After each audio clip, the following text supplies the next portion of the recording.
Polling మొట్టమొదటి రోజు నుంచి రెడ్ బుక్ రాజ్యాంగం అమలులో తెలుగుదేశం పార్టీ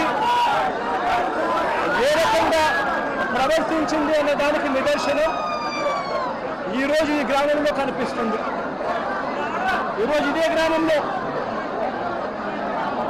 పోలింగ్ సమయంలో పోలింగ్ ముందు వారికి అనుకూలమైన అధికారులందరినీ కూడా పోస్టర్లు ఇచ్చుకున్నారు.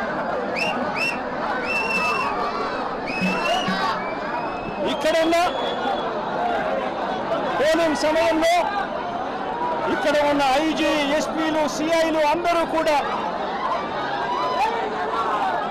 తెలుగుదేశం పార్టీని, కూటమిని గెలిపించడం కోసం ఎలాంటి అన్యాయాలు చేస్తున్నారు అన్న సంగతి ఈ ప్రాంతంలో ఉన్న ప్రతి ఒక్కరికి కూడా తెలుసు. ఆ వారం నుంచి పరిస్థితి గమనిస్తే 2024 జూన్ 4వ తారీఖున అంటే కౌంటింగ్ రోజునే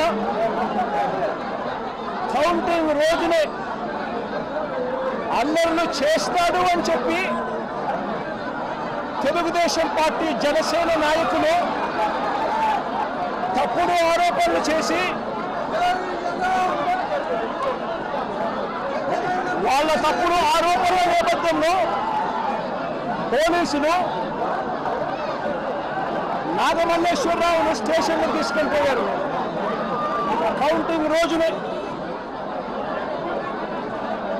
నాగమల్లేశ్వరరావును స్టేషన్లో ఉంచారు. ఫలితాలు టీడీపీకి అనుకూలంగా వచ్చిన మరుక్షణమే నాగమల్లేశ్వరరావు సెల్లో వేశారు. టీడీపీకి అనుకూలంగా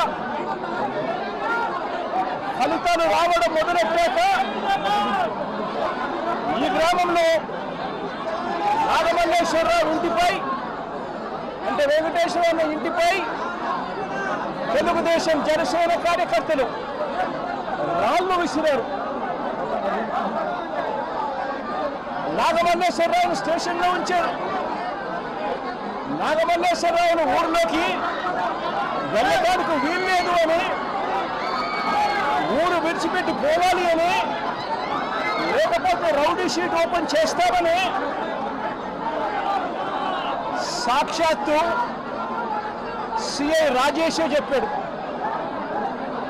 రౌడీ షీట్ ఓపెన్ చేయడమే కాదు, కాల్చి చంపుతామని కూడా సాక్షాత్తు సిఐ రాజేష్ అనే వ్యక్తి బెదిరించడం కూడా జరిగింది. ఆశ్చర్యం ఏమిటి అంటే జూన్ 4వ తారీఖు కౌంటింగ్ మొదలైతే జూన్ 5వ తారీఖు రాత్రి దాకా నాగమల్లేశ్వరరావు సెల్లోనే ఉంచుకున్నారు. అవమానించారు, బెదిరించారు.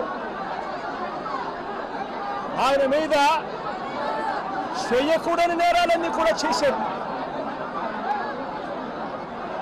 5వ తారీఖు రాత్రి తనను విడిచిపెట్టారు. నాగమల్లేశ్వరరావు గుంటూరులో ఉన్న తన సోదరుడి ఇంటికి వెళ్ళాడు.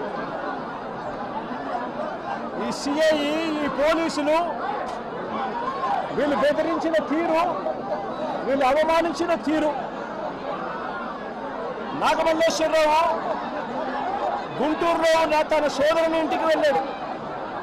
వెళ్ళి అక్కడి నుంచి వాళ్ళ నాన్నకు ఫోన్ చేశాడు. వెంకటేశ్వరన్నకు ఫోన్ చేసి పోలీసులు ఏ రకంగా అవమానించారు, పోలీసులు ఏ రకంగా బెదిరించారు, పోలీసులు ఏ రకంగా